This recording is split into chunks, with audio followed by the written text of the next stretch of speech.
Hey everybody! I'm so glad you're here. Today's story is a little different. It's based on some of my own personal adventures with animals in the woods behind my house. It's where everything started, the very beginning of something wonderful. We're going to meet a determined little woodpecker who sees more than just an old tree. He sees potential. So, let's take a trip to a quiet street where big things are about to begin. On New Hampshire Avenue, the mornings arrived quiet and slow. The kind of quiet only a southern street knows. Porch flags lifted in the breeze. Cicadas buzzed from the trees. And the old brick house sat just like always, watching the world wake up. It was a good house, strong, familiar. The bushes out front knew when spring had arrived. The chimney had weathered its fair share of winters, and the telephone pole by the curb had seen more than a few birds come and go. It was the kind of place where things stayed mostly the same, until one day they didn't. That morning, the normal hush was interrupted by a strange rhythmic sound. Not the soft hum the house was used to, but something sharper, more purposeful, more persistent. Maybe this'll do. He landed on the edge of the rooftop with a bounce and a ruffle of feathers. The metal gutter clinked beneath his claws. He looked left, then right, then tilted his head and gave the aluminum a solid jab. Yeesh! Too clangy. The sound echoed like a drum line. Inside the house, a curtain shifted. A squirrel dashed down a nearby tree. Hey, keep it down! But the woodpecker wasn't concerned. Not yet. He pecked again. The vibrations didn't feel right. The echo rang wrong in his bones. Nope, that won't work either. He fluttered around to the back of the house and tested the siding. Gave it a few sharp taps. It rattled and rang with an unnatural tone. Too thin, too hollow, too strange. There's gotta be something better. The woodpecker shook his head. This place, it had no soul. No warmth in the walls, no promise in the grain. He fluffed his wings and flew to the top of the telephone pole one last time.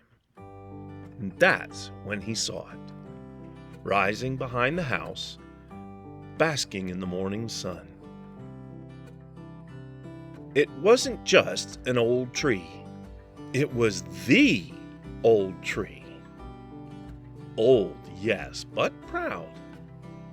Its limbs reached like open arms. Its bark was rough and worn, with no signs of rot or hollow decay. A blank canvas, sturdy and waiting. Now that's more like it. The woodpecker circled once, then again. He tilted his head. He listened. And for the first time in a long time, he felt sure. The old tree, too, had been waiting. It had weathered seasons, storms, and silence. And somehow it knew that this bird, loud and bold as he was, had come with a purpose. One builder, one old tree, and a beginning neither of them would forget. He landed near the top, claws gripping bark. His red crest flared slightly. Then, with one last glance around the clearing, he pressed his beak to the trunk. The work had begun. Day by day, the woodpecker returned. sometimes just after sunrise, sometimes long into the golden afternoon. With every visit, the rhythm resumed. Steady, patient, precise. He chiseled through bark and heartwood, pausing only to stretch his wings or snack on a hidden beetle. When a breeze rolled through, he stopped to ride it. When a rainstorm passed, he hunkered under the branches and waited it out. He wasn't in a hurry. He was building something meant to last. Little by little, curl by curl, the wood gave way beneath his beak. And high above the old house on New Hampshire Avenue, a hollow began to take shape. At last, one crisp morning, he gave a final tap and stepped back to admire his work. The hollow stood clean and round, high and strong.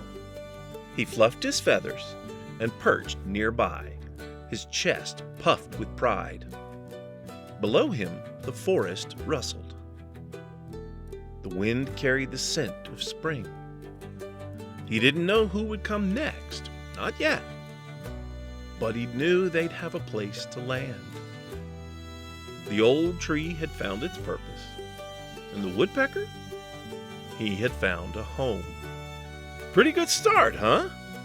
The woodpecker saw something special in that old tree, and now he's made a home, a real one that'll be important for a whole bunch of new neighbors. Now I wonder who will show up next.